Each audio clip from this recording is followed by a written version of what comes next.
Bismillahirrahmanirrahim. Assalamu alaikum dear students. Hope you are well and good. Today's our topic is write a letter to your father asking him to send you some money. The examination hall, ABC Road, Karachi, and dated.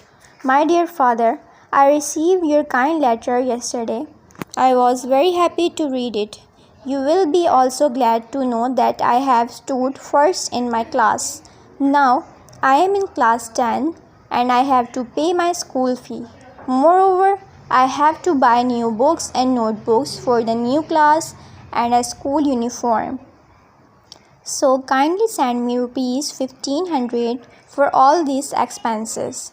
Please pay my respect to dear mother and love to Bano. Your affectionately XYZ.